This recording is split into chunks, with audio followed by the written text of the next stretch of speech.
Being 7:04, I call the meeting, Lisle Library District Board Meeting for March 11th, 2020 to order. Roll call, please. Marjorie Bartelli. Here. Tom Duffy. Here. Thomas Hummel. Here. Karen Larson. Here. Jenny Norton. Here. Liz Sullivan. Here. Emily Swistak, absent. All right, next item on the agenda is opportunity for visitors to speak. Is there any visitors wanting to speak? Seeing none. Next thing, can I actually get a motion to rearrange the order so we can move the item 8A, the Lisle Women's Club presentation, up to the top as the next item. So this motion move 8A up.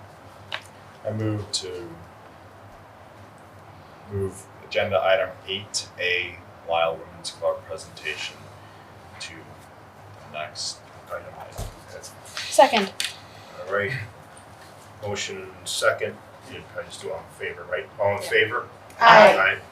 All right. So you want me to introduce Pat Briggs from the Lisle Women's Club. Aye. Thanks for having us here tonight. You've all got the brochure, so take your time and look at that wonderful tribute. We're here tonight to recognize Nancy Wilson and her commitment to both the Lisle Library District and the Lisle Women's Club. You're good. I am sorry I never met Nancy because I hear so many amazing things about her and this group of women that helped develop the Lisle Women's Club and establish the Lisle Library District. These strong, community-minded women like Nancy and Barbara Brook were part of both our groups, and they helped create the partnership we now share. What is even more amazing is this tradition continues today with members like Liz Sullivan, and maybe even one or two more of you that might join the Lisle Women's Club and keep this partnership going. But back to Nancy. She was born in 1931 in Wisconsin. She moved often as she grew up and ended up spending her high school years in California. She went to college at UCLA and she earned a teaching degree. She met her husband and started a family while she was teaching third grade. And then her family moved to Illinois. She settled in Lisle in 1962. Among her legacies is the Lisle Library District. As a member of the Lisle Women's Club, she was one of the driving forces in every facet of establishing the Lisle Library. This included fundraising, acquiring the collection of books, preparing the rented space that they found, as well as seeking and getting a referendum for the library. She served on the Library Board of Trustees from 1968 to 89. And she served as the board president from 1976 to 80. She served on the Lisle Women's Board for over 50 years and was also an active member of the Friends of the Lisle Library until shortly before her death. We have some great pictures here from all different venues that's got Nancy. It's a fun thing to look at if you have a couple minutes. And coming up for this memorial for Nancy, Tatiana came up with the idea of a vase that would fit in perfectly here at the library. Working with Marie Gnezda from Play Space, and one of our members that was a close friend of Nancy's, the design and color came into place. Thank you all for making this idea become a reality. I also want to thank Kathy Coizel for putting the brochure together. It shares what an amazing person that Nancy was. And Liz, thank you for getting the board and putting it out. And another member of our Women's Club, Dee Fodor, who helped put it together. So the Lisle Women's Club is proud to present this lovely vase to the Lisle Library tonight in memory of Nancy Wilson. Thank you.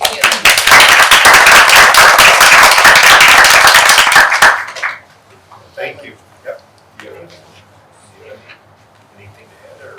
Well, I understand. So right now, the vase has fresh flowers within it. So I understand that the Lisle Women's Club are going to make a decision about what plant we can have in there, so we can have it. We'll include that in it. Yeah, and so what we'll do is, and it's actually a planter, so it's got a hole in the bottom, and it's got a little planter plate.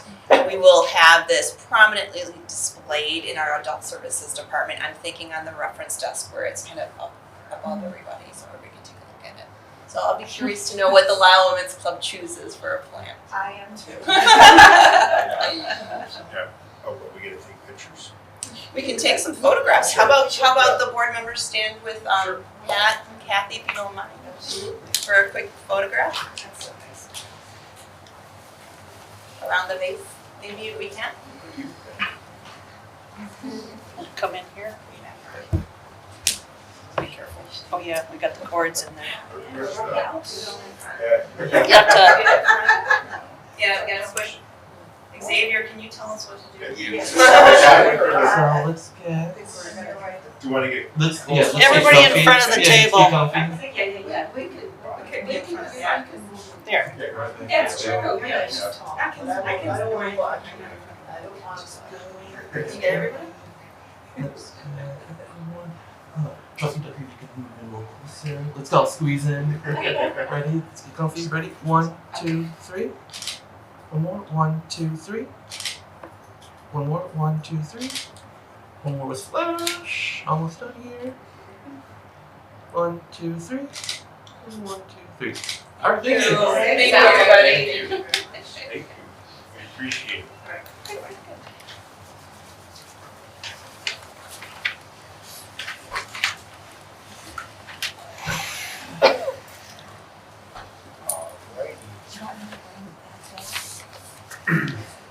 Okay.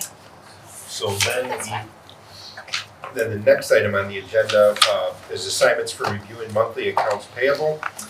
This month, Secretary Swistak and Trustee Sullivan reviewed the February billings for this month. Next month, Vice President Bartelli and Trustee Larson will review the March billings in April. Next item on the agenda is the consent agenda. Can I have a motion to approve the consent agenda? I move to approve the consent agenda. One second. Is that Trustee Larson? Yes. Any questions, comments, or any changes to the consent agenda? Discussion? Can I have a motion? Or roll call, I'm sorry. Jenny Norton. Hi. Liz Sullivan. Aye. Marjorie Bartelli. Aye. Thomas Duffy. Aye. Karen Larson. Aye. Thomas Hummel. Aye. Motion passes. Next item on the agenda is the committee reports. Finance, No update. no update. Personnel policy, trust or Secretary Swistak is absent. Did Director want to give us? So I understand that Trustee Duffy has Oh, Trustee Duffy. has a recap. Oh, go ahead. I'll help. Oh, sorry. Do the best I can. So we had a packed agenda, thanks again to Secretary Swistak, and a few items that we're gonna be coming at our next meeting. We reviewed though the loan periods and fines, so both of those policies, there were some minor modifications to that. We did have a very initial discussion on just what does it mean if we were to go fine-free? Is it something we have, what are our initial thoughts on it? That was pretty much it.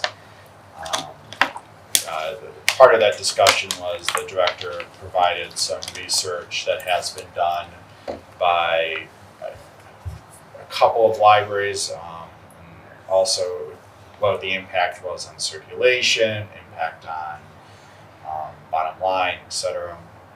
We will be reviewing in our next full board meeting an environmental policy.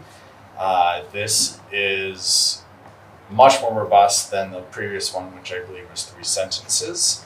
But this is going to be our environmental responsibility policy. And then we discussed finally the community outreach related to our ongoing discussions about our facility, but also how do we want to handle what would community outreach look like related to a survey if we were to do it. Treasurer Norton, that was kind of what you primed a little bit at the last board meeting.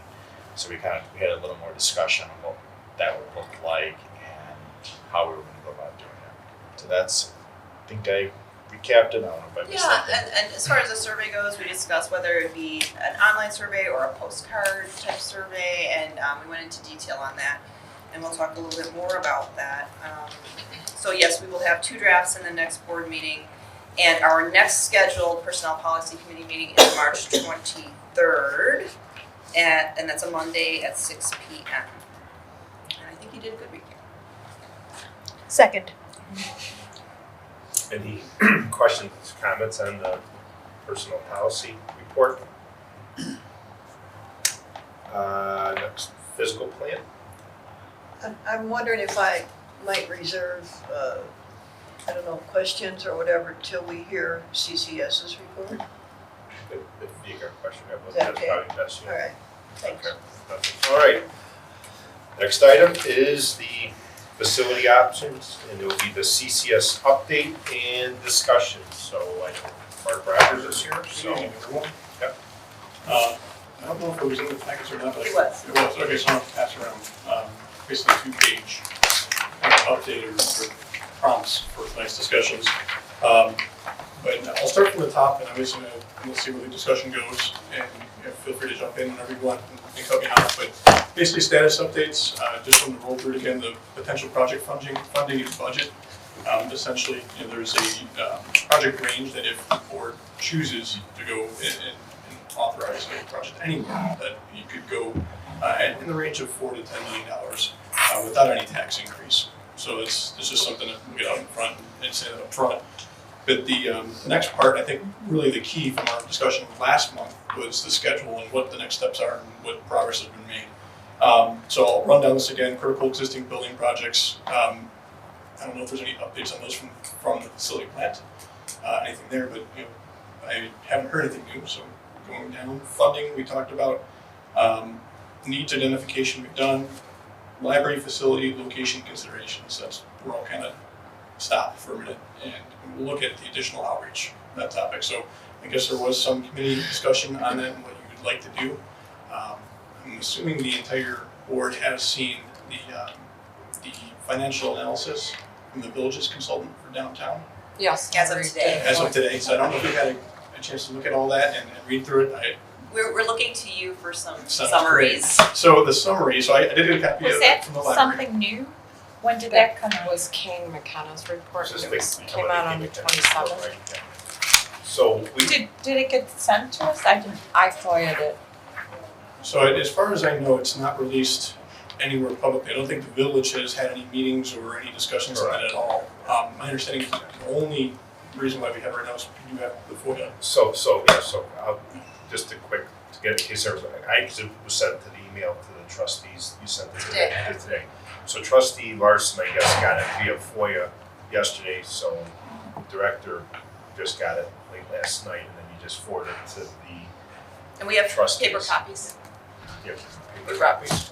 I had requested it, like, I think on Monday, and I didn't hear, and then I went back and did it again, and that's when I got it. From the village.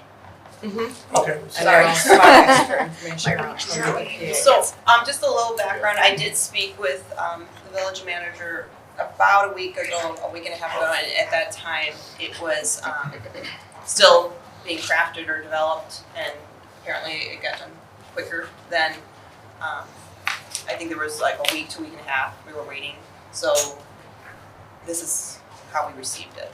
Yeah, I'm assuming this might be one of the first times it's really publicly discussed, because it hasn't been on any agenda or anything like that, so, we'll take it for what it is. Really, as we talked last time, is the village's negotiations and the village board and the developers, it's their back and forth to really be had. Right.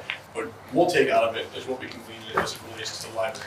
And so the summary, really, if I'm looking at this at page 5, it read it one time this morning over some coffee after I got it. And if you go to page 5, you'll see the one sentence right in the middle, or the paragraph right in the middle, it says based on assumptions above. To boil it really simply down, the TIF consultant did their analysis. Remember, we talked about the preliminary numbers last time, were talked at the EDC while they finished their analysis.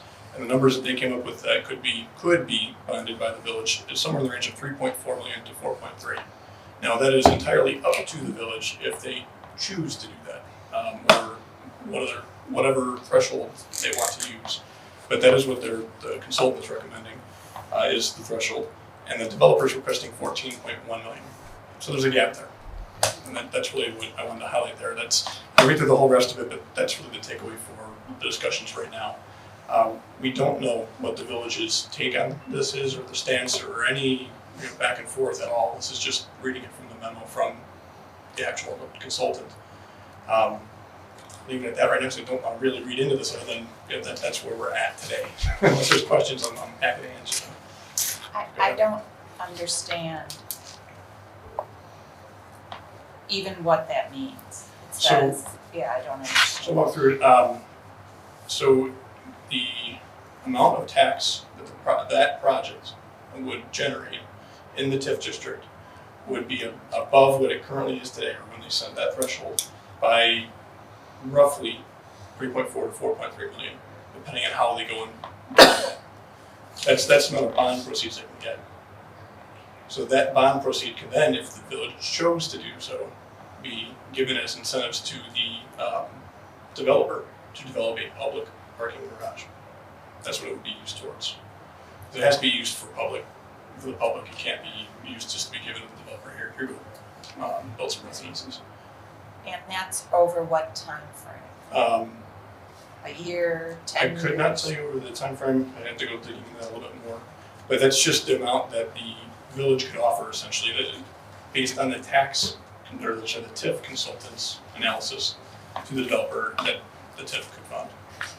So essentially, can I just jump in? Yeah, I go think ahead. we're in the same position we were in before receiving this report, because discussions still need to continue between village board members, because this has not been publicly discussed yet. So when is FNC going to meet with the village? We don't know. I did put a call in as soon as I saw this. I did put a call in to FNC and have not received a call back, and I also emailed and have not received any email back. So we don't know, and we actually hadn't heard from the village about their plans for any discussion, so I don't know if it would be EDC or village board talking about that next. Plus the parking, or plus where the gas station was, that hasn't gotten a clear certification from the EPA. Right, that was in here, yep. So they don't have any Right. record of any NFR, so That's on Oxford, that's not Yeah. on the village. what's that? That's on Oxford to do Yes. that, the Yes, so- remediation. Exactly, like we discussed last month. It's private property, so really the village and anyone else, we really can't do anything about that right now. That is totally on the private property owner to go and do that. If they want to sell to somebody, then they typically need to take care of that to handle the liability of whoever's going to buy it. So that would be FNC at this point, if that's the That was case. in that letter last, Yep, oh yeah. yeah. And so it's the same as we discussed last month, where But they we have really a don't have anything. deadline, right? They were given a deadline by the IEPA, The EPA, I believe so. like Right. 2022. I couldn't speak to that at all, honestly. Is it somewhere in the published documentation? They have two, Vice President Bartoli's got a question. I believe they had 4 years, Okay. and this is 2 years old, Okay. so they have 2 more years. To do so Otherwise, they start from the beginning. on the paperwork side and the analysis and everything else, okay. But I have another question. I don't know if it applies right here. The initial proposal by FNC, to my understanding,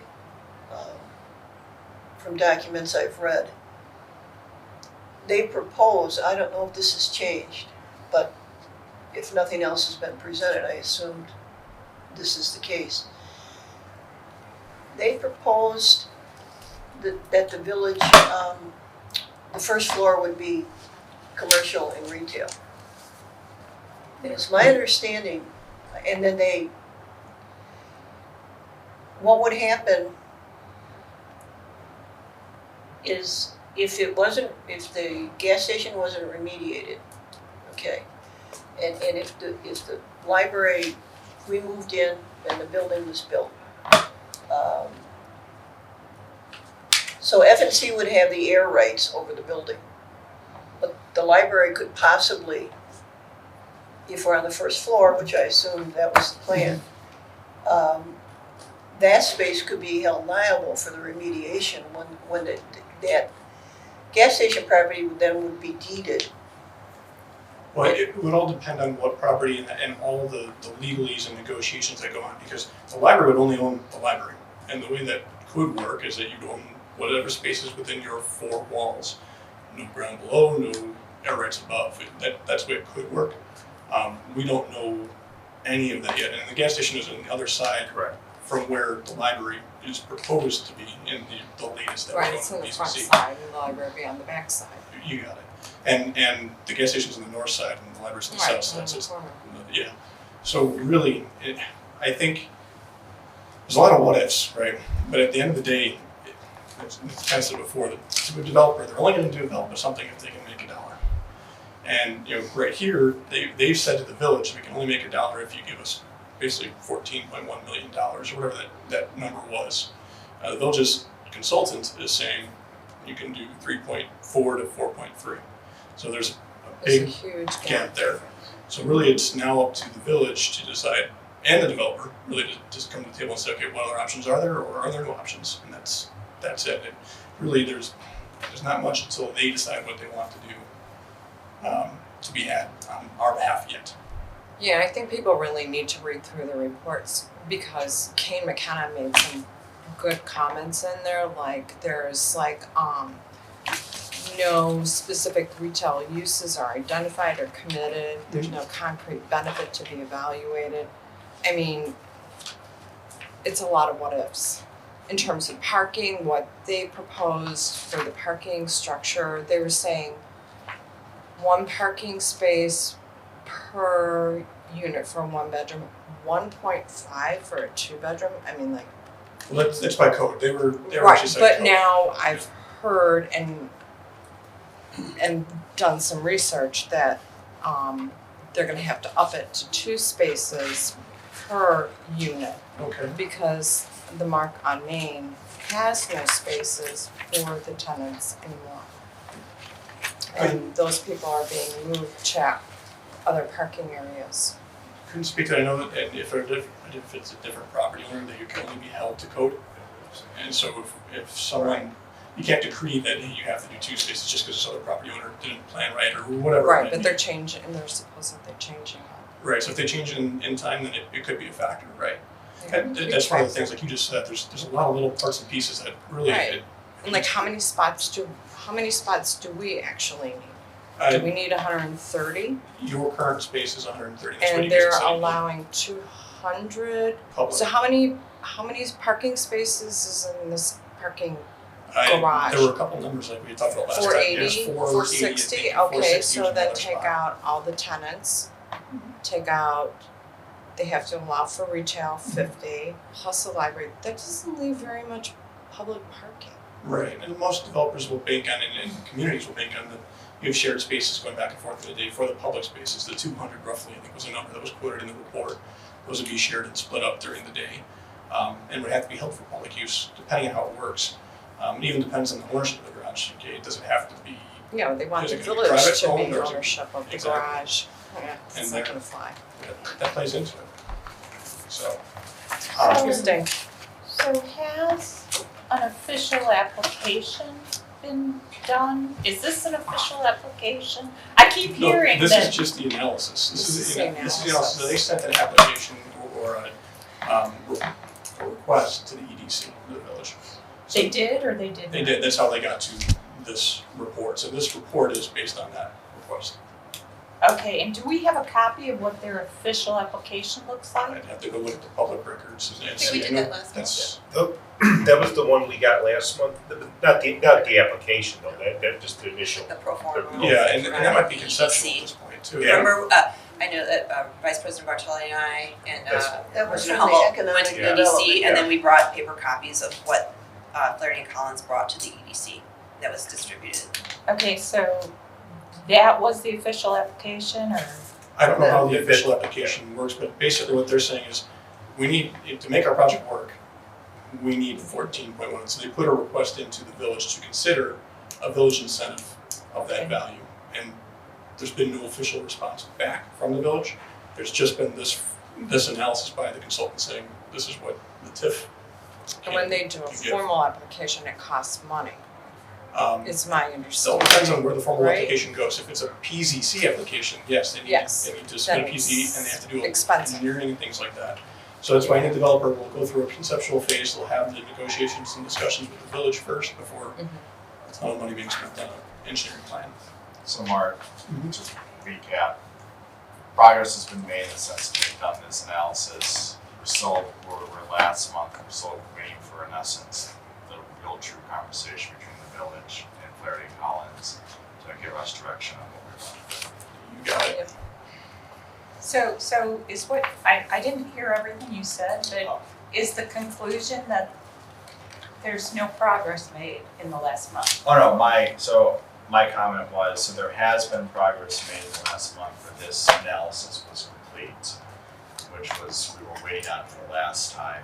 And now with this analysis, the village and the developer can have a conversation as to if the bridge can be, if you can bridge that gap in funding, and if you want to, what that looks like, and then whatever comes out of that will ultimately give us direction if this has any viability as an option. Okay, and we decided, and maybe, I don't wanna put you on the spot, but we decided last time not to go with a time schedule, but to go with a different kind of schedule that you said was a process schedule. Right, so we wanted to allow the process for the developer to take place with the village. Because there was some back and forth from the board of, we don't want to just be sitting here waiting, we also talked about taking the steps to develop an RFQ. Because either way, if the board, this board decides to have, approve a project, whether it be in this footprint or downtown or wherever else, you're going to need a design consultant. And that process takes time to get them on board. So that's why we wanted to set up the second part of this conversation was, okay, what's that process? What is your board's input into that process and how does it all work? So page 2 of that, I'll segue into that right away. You guys jump back if you want. But page 2 is that's that next steps, design consultant RFQ. And purposely put on their RFQ, it's a qualification-based selection, what our recommendation is. That's so that it gives the opportunity for the board to see all the qualifications of all the different firms that are out there and make a selection based on the best performance or the best performer, the best fit for the library. I did lay out and put some durations in there of how long things take. And I can walk through point by point what each one is, why it takes the time it takes, and then the recommended participants. Starting right at the top is the RFQ development. That's request for qualifications development. Usually what we do is we come up with a document that is publicly released for design consultants to respond to. It basically sets out the time period for which they have to respond. It sets out the project parameters, the scope, sometimes the budget, where it is and what is expected of the design consultant team. And usually there's a little bit of back and forth, and obviously, as you can imagine, there'd be some input from the library board to determine what goes into that RFQ. So the way we've typically done it is we drafted a draft report of what that RFQ should be. We work with library staff, the director, come up with that framework, and then give you, I'll call it like a fill in the blanks. What scope would you like? What budget would you like? Where would you like this project? So what I think we could do if you want to go down this path is start working on that framework and kind of give you, these are the answers that you'll need to fill in or help us fill in. And then allow you some time to think about those answers, and that's the next board meeting or the second board meeting from now. And then we can have discussions of, okay, how do we fill those in? And then we can work to release an RFQ. Once that's finalized, based on the board's direction, we'd have to advertise it. It's a public advertisement. I'm sure you guys have done that for other projects. It's a 3-day process. It's got to be in the local paper. At the same time, we'll also release the RFQ, which is a submission window. Usually you leave it out there for 2 weeks for firms to come back and respond to. It takes some time to put together their marketing materials and what they've done in the past and everything that will ask from. And we'll be very explicit of what we expect of them and very explicit in how they're supposed to get it back to you. The reason being, if you get 20 different proposals or submittals and they're all different and you have to sort through how to read them, it's going to take forever and nothing will actually get accomplished. We're going to be very specific about, okay, this is what we expect of the consultants to come back with. The next part is evaluating the responses. We've seen it in past projects where there are 20 some odd responses back. Obviously, we can't take a board meeting to go through all of those. It would take days on end. So the way we recommend doing it is that the director and staff would sit down with CCS, we review all those, we put them into a matrix of these are all the different parts and pieces what everyone's responded with, and there would be a scoring done. That scoring would result in a short list.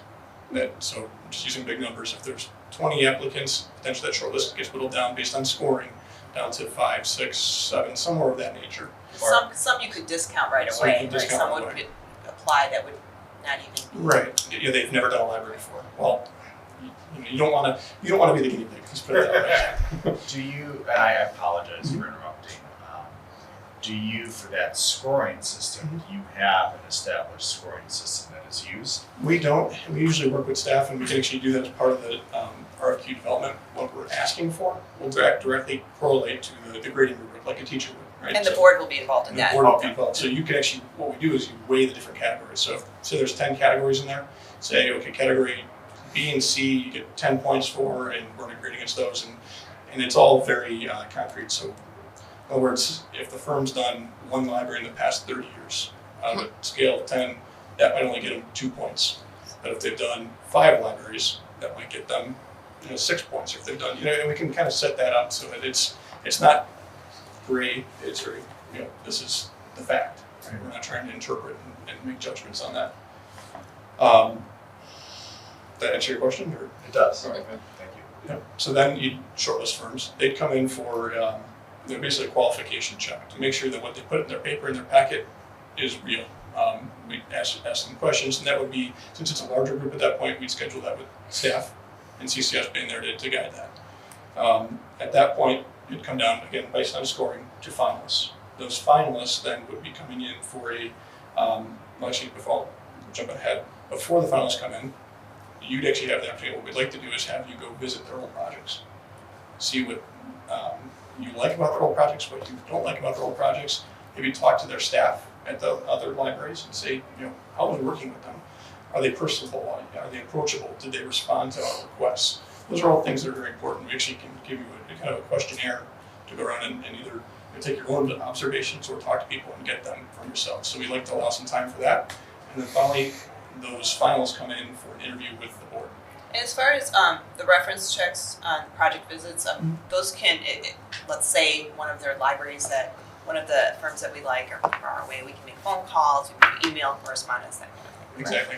So we've done it with, you can do a couple different ways where we're going to tell that library director that some board members might be popping in over the next week.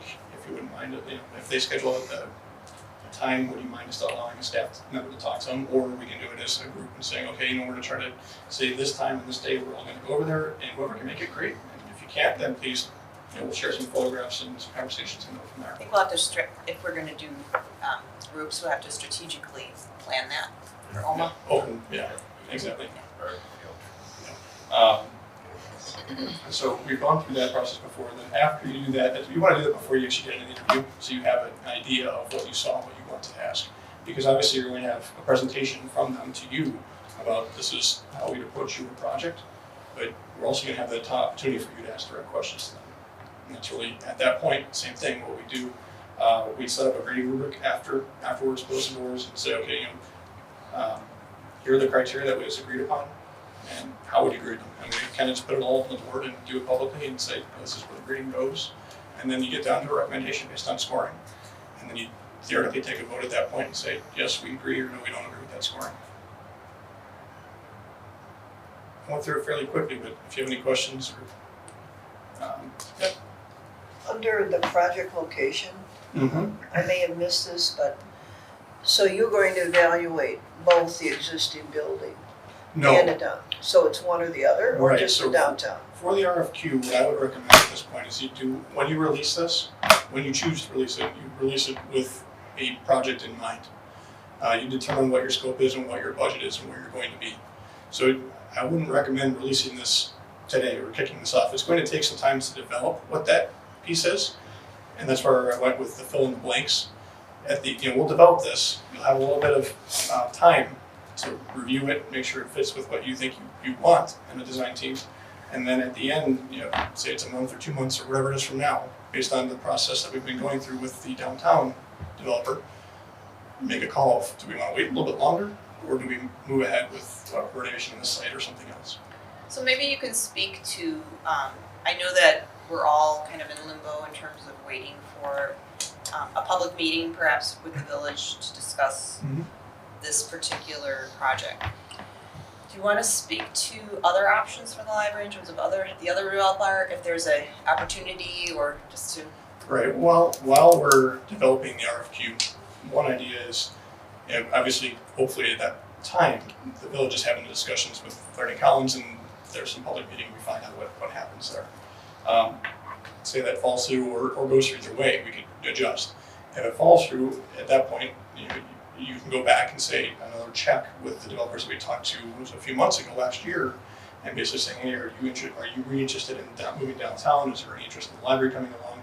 At that point in time, we had talked to a couple of different developers, and Flaherty Collins was the only one that really was able to give us a letter and say, hey, this is real for us. We just do a final check on that. We'd also take a look and say, okay, right now we know McHale's still for sale. We talked about that last time. The library does not have the funding to go and buy the property and then build a new building on their own. But it'd be interesting to see if there's any developers that are interested in that are going to buy it. I don't know. We haven't had any discussions since the last meeting with McHale. But that would be a discussion too. But That's in the meantime, Yeah. while we're developing this RFQ. Yeah, exactly. So that way you're doing both. You do parallel paths, and that way hopefully the meeting that you want to review that RFQ at, we have some sense of what's going on in the marketplace right now. So let me understand. So you're saying if Flaherty and Collins is a no-go, there's a backup? We do a check. Basically, it'd be doing your due diligence to make sure that there's no one else that's coming in there that is right now that has a project that is interested in the library moving down there. If there is, then great. You can choose to have that conversation or not. And that's going to be your decision. We just want to make sure that we're not just saying, okay, Flaherty and Collins, it's the one developer we talked to that actually offered a letter. They didn't work, so now you're moving on. You can make that decision if you'd like, but it doesn't hurt to place a phone call at the same time without delaying this. Because really, RFQs, it's going to be your first step, so let's keep. And who is the other developer? Well, we talked 3 developers in the past. McHale was one, they own the property. Excite was a developer, and Flaherty Collins. And in the meantime, there could be another developer. We're just talking about what we've done in the past and checking the boxes as we walk through the RFQ process. And the whole point of it is that you don't want to, if you're interested in doing a capital improvement project, and that's what I'm hearing, you don't want to delay that. Is the sense that we got from the last board meeting. So that's why you start and get moving on the RFQ process while you're having those calls. What's the fastest we could go through this RFQ process? I would think, this is kind of a traditional pace right here. And the way it lays out, if you add it up, it's about 2.5 months from the time that you say, yes, we want to go and develop an RFQ. Because I'm not going to say, you need to develop an RFQ today. That's really your decision if you want to do a capital improvement project, because that would mean you have to make some decisions. You have to make a decision on how much you want to spend, where you want to spend it, and what you want to spend it on. Now, we've done some studies last year in the past to say, okay, you can stay in this footprint at roughly 33,000 square feet plus or minus, and you can do a full gut renovation and get roughly what you want in here for about 9.3 million, I think is what the report was at that time. Or you could do a little bit of an addition on this property on the second floor, going a bit larger. I think it was about 37,000 square feet plus or minus. It's all from memory, sorry, binders back there. And I think that was roughly about 13 million, right around there, when I recall, 13 and change. And obviously there's a whole. Mark, you've got the answer. Oh no, you're check it. You've got a piece of Thank you. I was seeing something. Yeah. Then it came all the way back around and I got it. Yeah, exactly, thank you. I mean, is it realistic to do 2 RFQs, one for downtown and one for here? I wouldn't do 2 RFQs. You could do options, but I'm really, you're going to have certain design teams that are set up and are used to doing renovation projects. certain things that Right, they're or better others at. better at, some Right. architects are really good at doing Well, big new that buildings. was- Okay. That was my question before. So I'm we're leaning towards, I'd like to see both. I mean, I can't get my head around strictly the move. Mhm. I've got all of your data from the other meetings with the cost estimates and, by reading this project location, that's why I asked the question. I don't know how anyone else feels about that. I don't know if there's more money involved, more time involved, but I'm wondering if you can do them in sync. I think if you wanted to see both, what you could do is you could set up the RFQs to get information. Sorry, set up what? The RFQ, one RFQ, because your architects aren't going to respond to two RFQs at the same time. It's just that they really won't do that. But you can set it up to say, project A that is under consideration is this. Project B that is under consideration is this. And you want to give them a budget either way, because that will inform how they approach your project. If you say your budget is $100,000, they're going to approach it with a different tact than if you had $1 million that you want to spend on something. So that's really where you lay out, okay, project A is location downtown and it's X dollars. Project B is location here and it's Y dollars or X dollars. Have you seen models like that in the past? Not necessarily. I'm trying to. We're in a unique Yeah, position. you are, because we've done qualifications where you have alternates, where it's a base project, and then you have 3 or 4 different alternates that can be developed, and then once costs come in and market conditions equalize and things like that, then you have an ability to say yes or no, I don't want that to go into further development. But I haven't necessarily seen it where you have 2 completely different projects at the same time. The way you could list it, since it's qualifications based by having both projects on there, and say these are what we're considering. During the RFQ process, the library will be making a decision on which location. And I would recommend, my recommendation to the board would be by the time you actually bring the finalists in for an interview with them, that you have one You or have that 2 decision made. finalists. And really at that point, it's really tough for an architect to come in who has done really good new buildings and give a presentation on that, and at the same time also give a second presentation and split their time up on renovation projects. Because there really are different animals to deal with. And these interviews aren't going to be 2 hours long or whatever else, because at that point people start losing interest, they start getting off track, and it goes all over the place. We'll sit there with a timer and probably set it at about an hour at most. And say, okay, you have a half hour for your presentation, and then the library, you have 20 minutes for questions, and we'll have 10 minutes for kind of a recap or a final pitch, basically, and that's that. Do you also run the risk because you want the best bids on your RFQ, if you are showing that you're split between 2 decisions, that they may get the idea of, well, how serious is this entity in actually pursuing this? Because a little bit about RFQs, that's a lot of staff time to dedicate when we're not the only RFQ out there. They make their own decisions on if they want to bid on it. We want to make sure that we're getting the best bids, not just bids. Right. And I'll make one point of clarification too, just so everyone's aware. We're not, in the qualification process, we wouldn't be asking them for a dollar amount. That would be purely qualifications. And then once you get through that interview process and you get to your finalists, the statute reads that you then go into and ask for a proposal for explicit services from the preferred vendor, I'll call it. At that point, they give a proposal and you go through negotiations. If you can come to an agreement, that's what you go with. If you can't, then you go down to your next choice. That's typically how that process works by statute. But yes, to your point.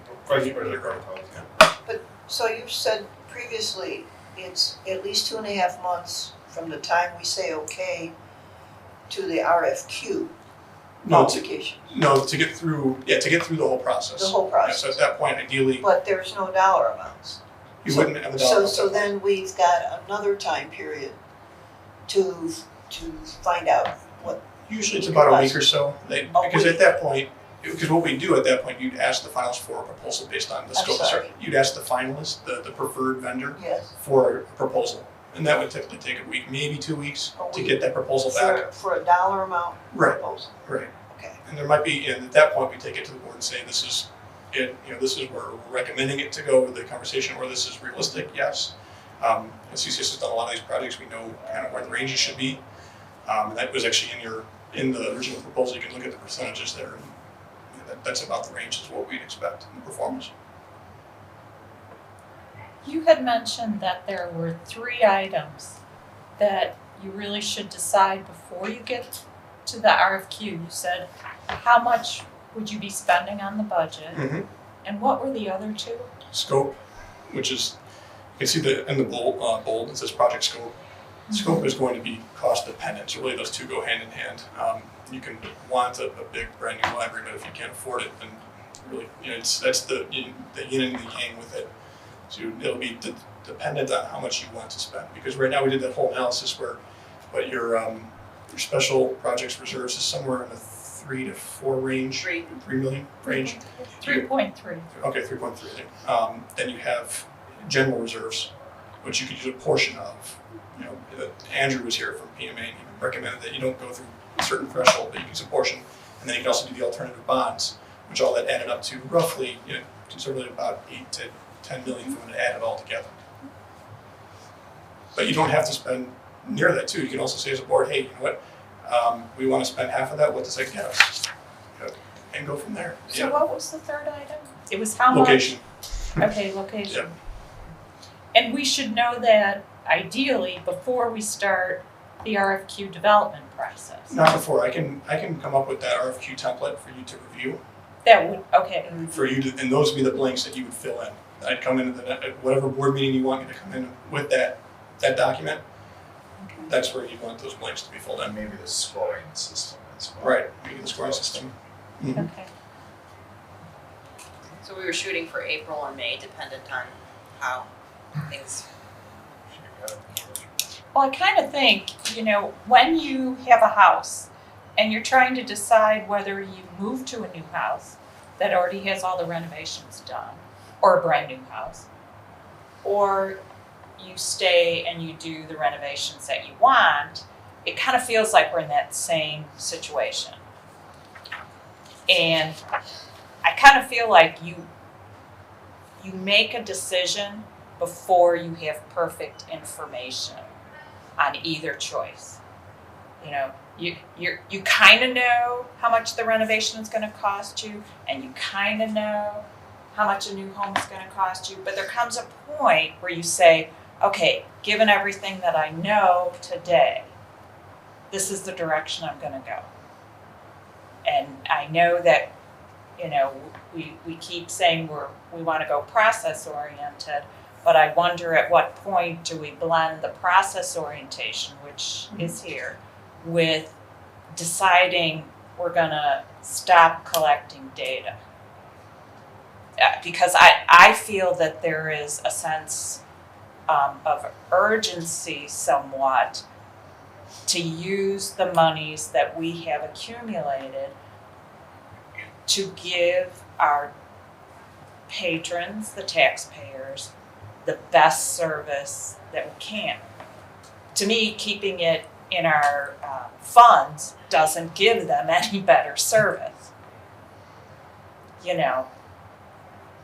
We're making as much interest as we can because we have restrictions, but I don't see that giving patrons any better service, so I feel a certain sense of urgency. So I would like us to do both.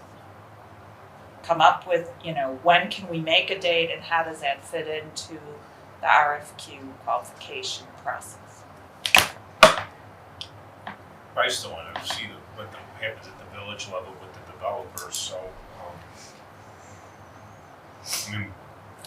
it's still a process, so, I would like to see those discussions to take place and then see where we go from there. So you're proposing April, May, so probably We'll most try. likely Yeah. May. Try to make that happen. Exactly. I The think, fill in the blanks part. Yeah. right. I would think, it's not going to hinder the development of the RFQ framework to, it's going to take a month to come to you to the next board meeting, right? That's when your next board meeting is. So if the village makes progress in that, then you'll have some information by the time you have the blanks to fill in. And same thing with, at that point, you can see, okay, is it on the agenda for the board? by the time you come into your April meeting, hopefully you'll have an idea of if that's something on the agenda or not, and then you can have the discussion of, do we want to fill these blanks now, or do we want to think about the blanks and come back to the next board meeting? That would be totally up to you guys how you want to do that. It depends how the village is gonna handle it. Is it gonna go through like economic development? Is it gonna just go straight to the board for discussion? Have like a workshop meeting, or somebody that might, however they discuss it too, that might, you know, meetings might take an extra 2 weeks. Right. It depends, so. Or 2 years. Do you have anything else to add or no? I just wanted to know if, Sure. and I know Mark wants to Oh. know, if we like going this route with the kind of fill in the blank RFP process. So we'll shoot for April, hoping if we can't do April, maybe we'll do a special meeting in between April and May, we'll try. But is this what we wanna do? You good? Yes. Okay. Yes. I can see where you want to go. Yeah. So, maybe April, maybe in between. Maybe Yeah, at the hopefully. I would set a meeting with Tatiana for about 2 weeks from now or so with some information and see how that goes. And, Oh, you might not be available. I'm just saying, maybe something a little bit longer than 3 weeks from now. Or Yeah. I just don't know what my availability is. Yeah.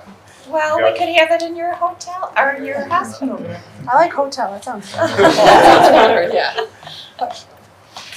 We'll definitely, we will definitely try to work around your schedule.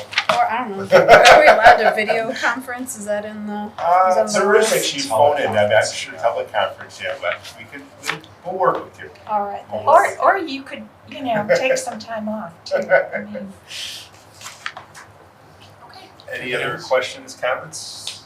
Or good? thank you, Mark. just Oh. 2 other comments. Oh.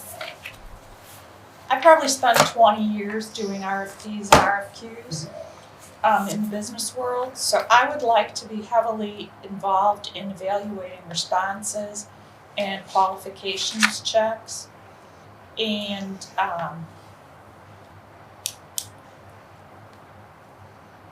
working on setting the criteria. so the criteria, we'll definitely talk about it as part of the RFQ development. That's going to be one of the pieces of the whole board. Typically, you want to have the board give the say on portions as a board as a whole. You don't want, Yeah, it needs to be the whole board or not, which would drag. correct. I think maybe what we do is in the next board meeting is I have, like Tommy said, have kind of that scoring in here. You can see how that would be done and see how it's not really up for interpretation as if they've done 5 projects or not, and see if that gets you what you need to be able to be comfortable with the evaluation process. Culling through it, I think, is more administrative. Yeah, when the trustees need to be involved in the whole board, and then when it's staff or CCS, they'll do their part, but I mean, it'll be the whole board, not, so The all board will trustees. craft this RFP. Sure, yeah, Yes. we'll be involved. Mark, back to the scoring, when it does come here, on top of us working on it, if in that meantime, maybe you or Tatiana could wrangle up some examples too of some, if you could find some other ones, even if it's not. Of RFQs? No, just the scoring matrix, yeah. You're done with all of the libraries. Okay, then, So yeah, then, I've got a few. okay, thank you. No problem. Might be blanking out some names and that stuff, just, yeah. Yeah, Sure. okay. And I don't have it with me today, but we all get sent copies of the Illinois Reporter magazine that's published by the ILA. Mhm. And I'm not sure why, but it seems like a lot of their projects, of course they're beautiful libraries, beautiful renovations, they don't seem to have cost as much as some of the estimates. And I mean, they're local Illinois suburban projects. As these estimates? Yeah. Well, There's contingency in here and you're comparing it to Yeah. actuals, right? So we're hopeful that And there's- that's a healthy estimate and that Oh, it you could can. be less. Yeah. And they're, and I did some research. Mhm. I Googled Mhm. the square footage Mhm. of these, and they're much less Oh. than the we're- 30. I started to compare by service population, thinking the building size or the renovation would be. These are much less, Right. And I think unfortunately. Villa Park actually might be in there, if that's the Villa last, Park last was- page. That's actually our project. Hold on a second, I've got it here. So I left the Chicago ones out because Okay. I don't That think, makes sense. Yeah. in my opinion, they don't apply, but the Vernon Hills, the new addition was for only 15,000 square feet, and that was $2 million. So I mean- what's the total, Well, they Square already feet. have 20,000 square feet, So that brings them to and the 35. addition would be an additional 15,000. so And they said the total project budget was 6.8, but the total cost, which is confusing, the total cost is 2 Mind if million. I step around and just take a look at that and see? I'm wondering if that's a construction cost versus project pro forma, or No, how this, they phrase that. and It's very general. it's They don't very get- general. They don't get detailed in there. Right, Um, they typically don't say the exact scope of work too, whether it was. Well, in LaGrange, it was 7,000 square feet, and it cost $1.2 million. And that Depending could on be. what But that's incremental And a lot again, of so those 7 Right. plus what Lake they Villa had before. was 66,000 square feet, 18 million, and so a lot of that's those- half of what we're looking at. And a lot of those projects to that point actually are interior refreshes. So there's actually a couple architects that are very good at that. And actually you can start to see that a lot of the furniture is repetitive on a few different projects based on who the architect is. But I will say, excuse me, Mhm. most of these mentioned online, the, I can't off the top of my head. The grant, you would know about it, Tatiana, it's the Live and Construction Learn grant. Construction Grant. All of them took advantage of that grant, just FYI, so. And that grant is offered every year. And actually, I did email the director, I know Trustee Sullivan mentioned, I Okay, think in the great. past too, about grants, or emailed them. And I mean, that might be something else we might wanna start looking at, is having staff maybe compile some Absolutely. grants. that are Definitely look into available. it, but before you apply for any grant, you Yeah, have to correct. have a plan. Correct, I Okay. agree, I agree. Anything else? No, good point though. I'm good. Okay, Any other questions, comments, we good with that? All right, Okay, we're good, thanks, Mark. thank you, thank you, Mark. Mark. See you next month. All right, here we are. Next item on the agenda is staff reports. The first one is director's report. Before I open it up to questions and comments, did you want to talk about? Well, I did want to say something, a couple of things. My report is in the packet, but because this is most recent, I just want to mention Harry Potter Day 2020. Lisle just loves Harry Potter.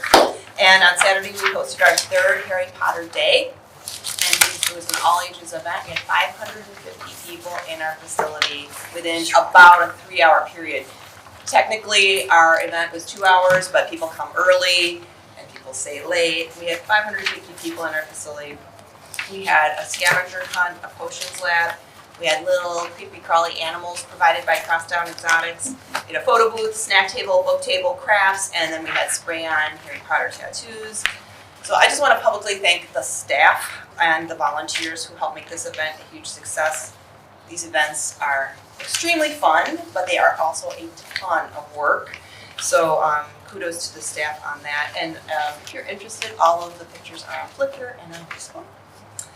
And then I just want to make another reminder about the census. This month, residents should be receiving invitations to complete the census. And as we all know, the library has public computers, we have Wi-Fi access, and then we've got real-life librarians to help people out with their online forms. And all Census 2020 information can be found on our website, lislelibrary.org, under the Services drop-down tab. So we are encouraging everybody to fill out the census via weekly social media posts, as well as some, we've got some posters in here and throughout the building. And this is important because state and local municipalities receive funding based on population, and organizations like ours use these numbers, use this information for strategic planning. And then Next, I just want to make a quick mention about some new friends. I had the pleasure of meeting 2 new Friends board members, Sue Eakins and Rose Cepeda, via a meeting set up by Friends board member Kathy Kwitzel. And the Friends have also initiated a fundraiser, and that will be happening at the Country House and in April from the 20th through the 26th. So it's really great to meet some new Friends members. And it looks like the Friends org is growing, so happy news there. So now let's talk about public health. As we all know, the COVID-19 threat is affecting all public spaces and organizations, and library staff is regularly posting public service announcements via social media. We are highlighting the agency links on social media. We are linking to our relevant databases. We've stepped up the provision of hand sanitizer pumps at all of the public service desks. We have also provided some antibacterial wipes.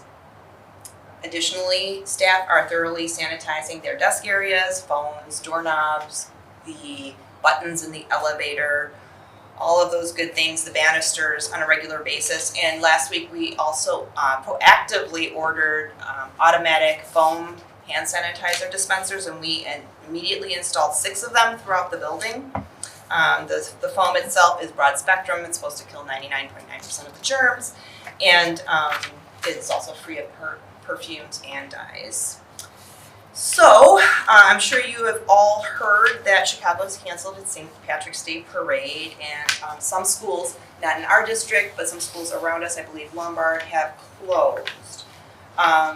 So the elephant in the room and the questions we've been receiving in terms of phone calls are, are we going to close? So staff have gotten some phone calls and some questions about that. I'd like to initiate a meeting with my intergovernmental colleagues to discuss this like ASAP as of tomorrow, because I'd like us to all be on the same page about this.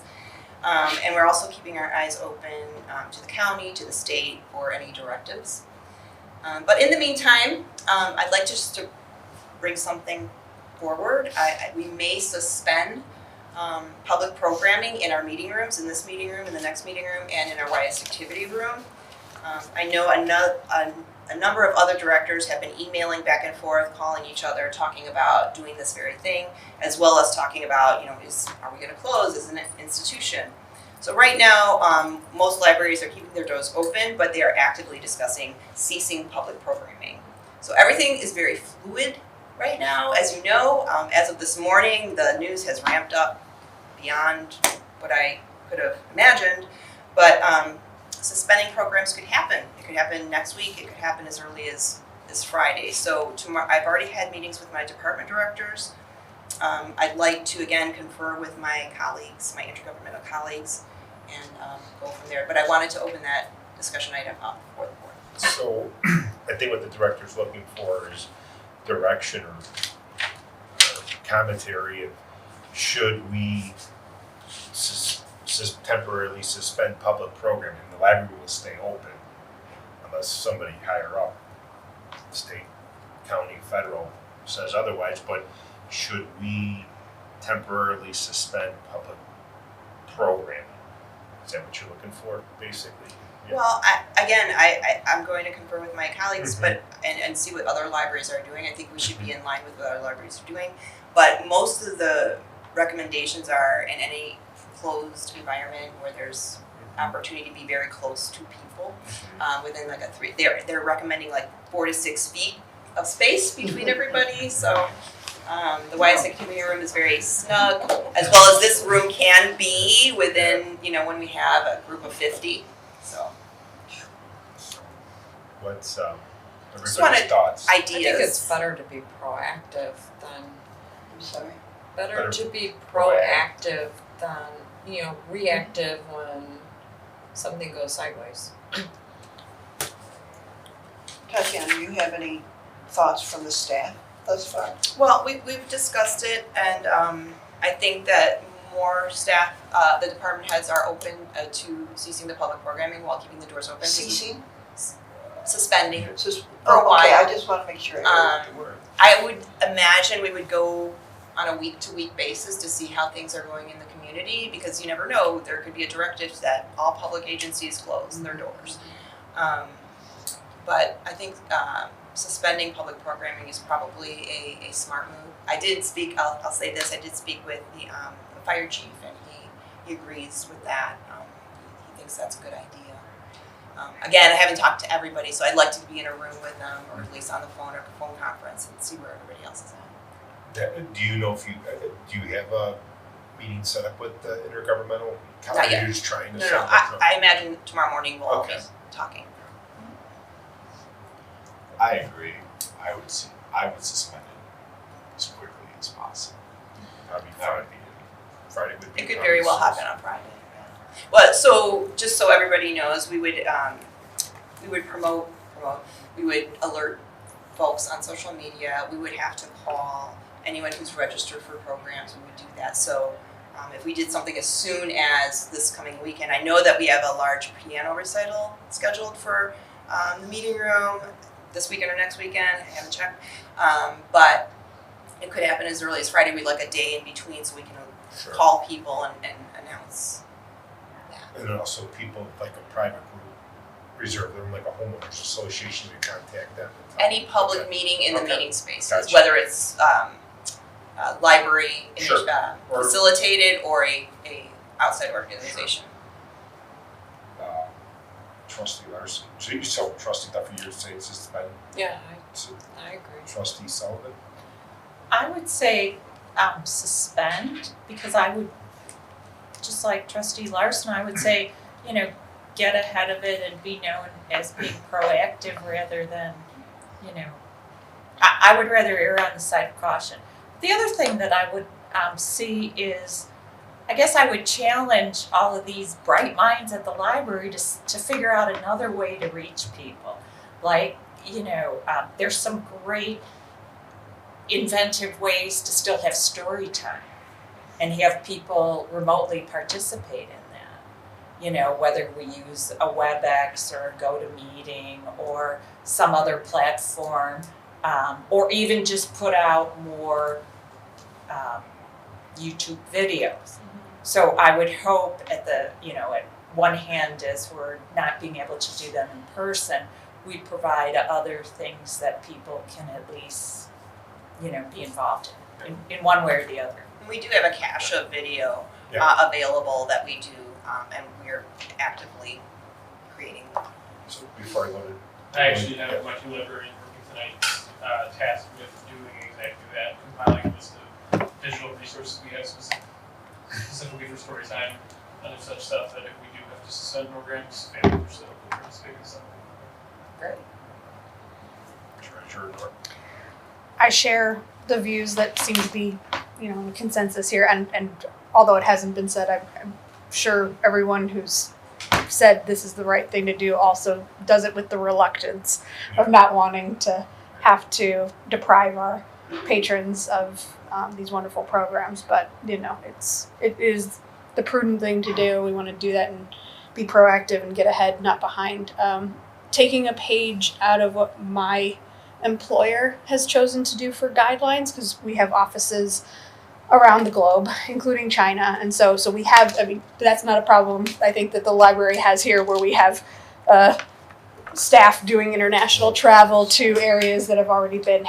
As long as nobody's recently taken a trip to Rome, we should be okay in terms of staff.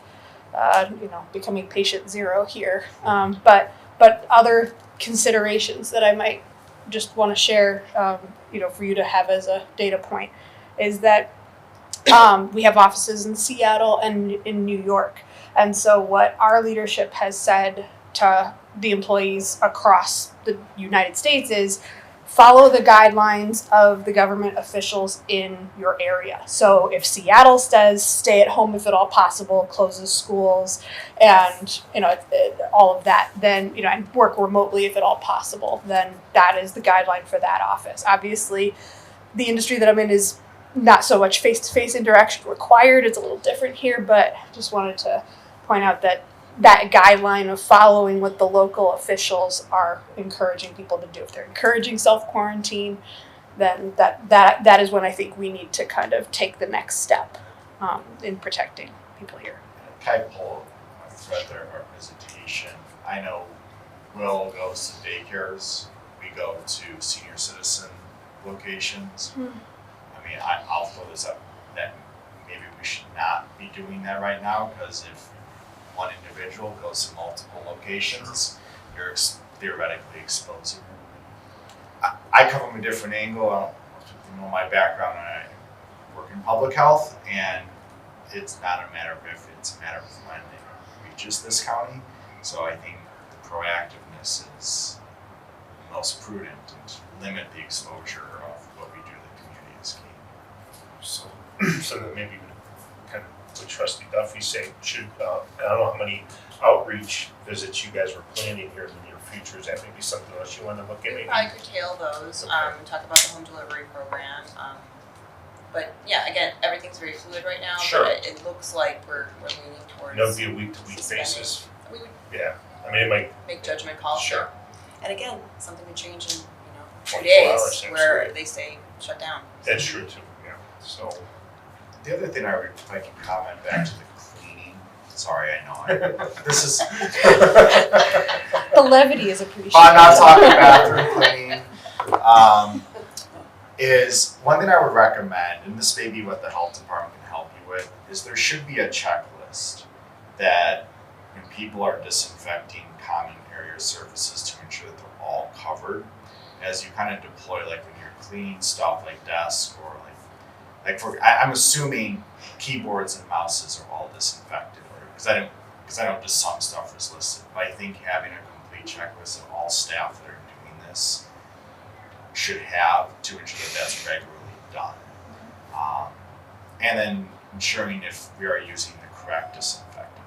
Some hand sanitizers have shown not to work on this virus unless it's douse your hands in it.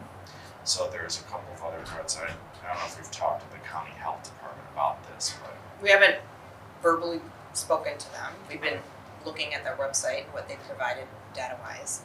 The other big issue is obtaining these supplies, because no one has them anymore. So we have a goodly amount, and we're on back order on a number of products, but we're going to be judicious in how we use them until we have those orders fulfilled. Which products are you most in need? Which We're type? okay right now, Okay. but as far as hand sanitizer goes, and we stocked up on some alcohol and things like that. Okay. But we're okay at the moment. Gotcha. That is my Right, report. so staff has got direction. Anybody else have any questions on anything else in the director's report or comment? Nothing? What about the assistant director's report? Any questions or comments on the assistant director's report? All right, none. We will move on to 8B, which is approved LLD pay grade adjustment. Should I get a motion to approve the LLD pay grade adjustment, and I'm sure you're gonna want to get something. Sure. Motion? I move to approve 8B LLD pay grade adjustment. Motion is second. I'll second. All right, did you want to Sure. discuss? So every year we use the national and the local CPI to determine the adjustment for, what we're talking about is starting pay and ceilings for our various pay grades, from the director down to the page. The Bureau of Labor Statistics details are within the board packet along with the draft of that adjustment. We've done this via HR sources recommendations since we did our salary study back in 13-14. We've also adjusted, this is where we talk about the minimum wage. We've also adjusted that minimum wage rate from year to year so we can reach that 2025 goal. This year, we align ourselves with the national 2.5% CPI increase. The Chicago area, we look at Chicago area and then national. Chicago is 2.6, so we went with the 2.5. Last year we did 2.1, I believe. I think that's what was CPI last year. So doing this aligns us with other peer libraries and pay scales. And again, this is a starting pay adjustment for new hires and a ceiling for each position. That's it in a nutshell. Any questions, comments, discussion? Yeah, is there any way we can get an org chart of employees and An org chart? yeah, organizational? It's on the website. It's available on the website. But I can forward you a PDF if you like. Yeah, that would be great. I'll just send you to the link If to you're the going to website. do that, would you, I'd like a copy. So it like says you and then who Yep. reports to you and It's then all who on the reports website. them. Okay, yeah, if you could, I haven't been able to find it, so if you could send me the link, that'd be great. Or do other people want it too? I'll send it to Sure, everybody. just- Just link it to everybody. Trustees. Anybody else question, comment, discussion? No. Roll call, please. Liz Sullivan, Aye. Marjorie Bartelli, Aye. Thomas Duffy. Aye. Karen Larson, Aye. Jenny Norton, Aye. Thomas Hummel. Aye. Motion passes.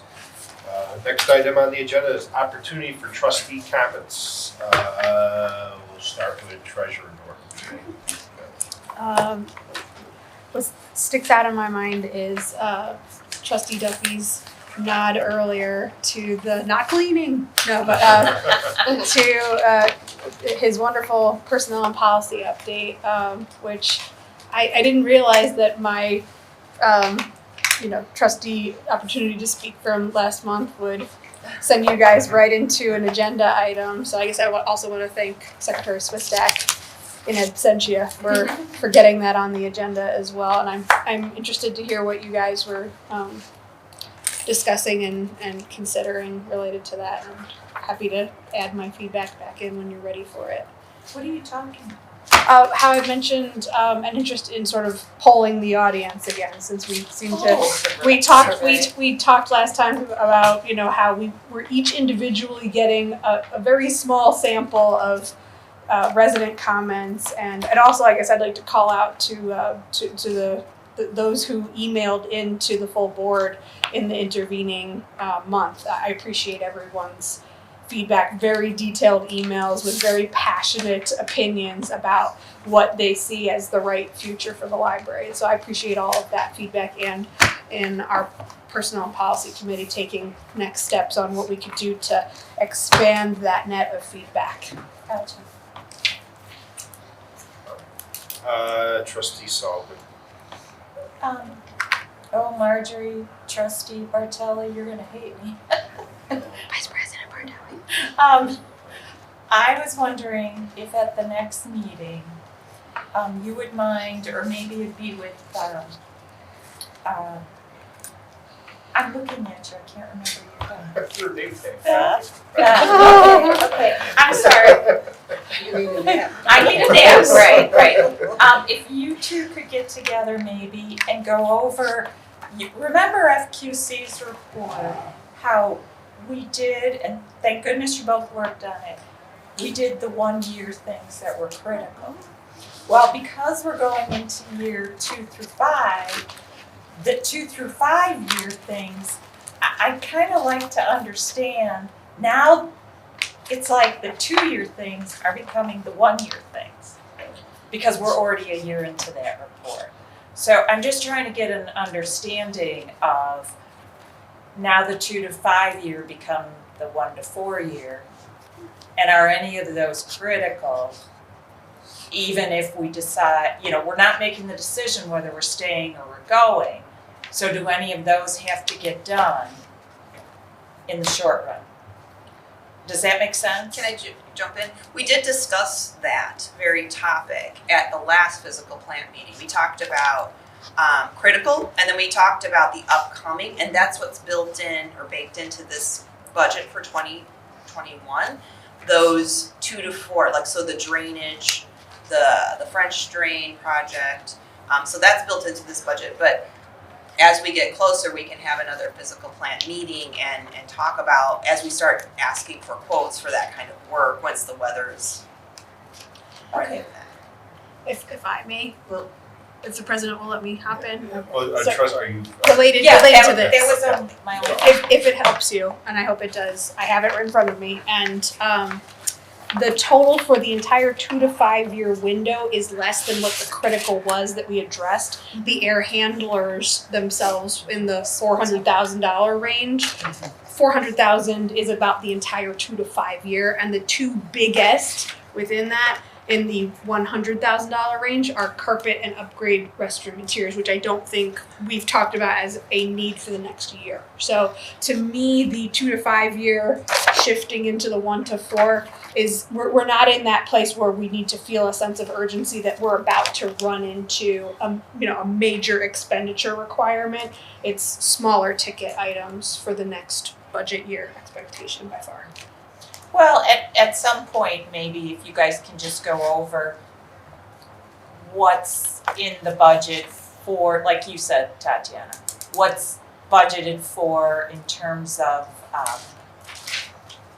I know that some has to be alleviated in terms of the water issues, but we're not gonna budget for all of them.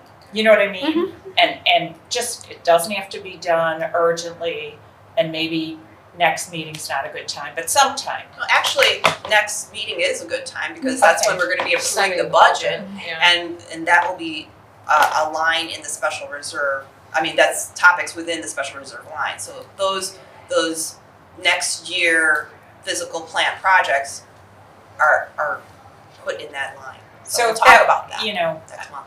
If that was something you were gonna go over with anyway, Well, we could request a committee meeting before the next board meeting. But You could. I mean, you could. We kind of already discussed this at our last You could physical either do a plant. committee, or would you wanna maybe just talk to staff and have staff? Well, I was sit- going to ask, that was my next Or have question. staff sit. Is that appropriate to just talk with Tatiana and Beth? Absolutely, We don't you have can to do have a that, but committee meeting. I do wanna reiterate, we did discuss these Sure. very items at the last physical I plant do meeting. have notes on that, yes. I would have a few questions, but if we're going to discuss it, we won't take up the time now. Does that suffice for you? perfect. Oh, okay, I'm So- okay. So you're not mad at, you and Beth aren't mad at me? Not at all. Trustee Larson. I really don't have anything. I think the meeting went really well tonight. Good discussion. Trustee Duffy. Beth. One more time, had to do it, sorry. I think, I'll say this, libraries are unique, we're a unique nexus point, and the two most at-risk populations are here. And I know, I'm not talking about you. Watch. I'm talking about all I wanna say is, I incur, and I'm talking great, because I'm glad to hear about the program and everything else, but we have to be as proactive as possible, because I know a lot of workforces are now being sent home that actually may even increase the number of people coming here, because now they don't have anywhere else to go. Wi-Fi. Wi-Fi is big, yeah, so I think it's one of those where the health and safety now of the patrons becomes much, not that it wasn't important, now it's becoming highlighted. And I think that I want to thank the staff for doing that extra mile of the cleaning and everything. That's an added thing you're doing during the day, but it's legitimately helping people in their safety, so thank you. Vice President Bartelli. I'd like to say thank you on the budget, the new sheet, very helpful for me to understand it better. And also, I thought we had a good discussion tonight regarding our project. I'll wrap up. I was at Harry Potter for a little bit, and a lot of people, all ages too. I mean, mostly kids, obviously, but all ages, and a lot of people were enjoying it. I came about the lift too, so it was starting in the back half of the day, and it was still well attended. And then, kind of reiterate what Vice President Bartelli just said. Like I said at the end of the committee of the whole meeting tonight. I think the director did a good job with the budget, with the new format, the narrative, more detail. What some of the line items are, the PowerPoint was good as well, so thanks again. If nothing else, can I get a motion to adjourn? I move to adjourn. Second. Second. All in favor? Aye. All right, we are adjourned at 8:30, we'll see.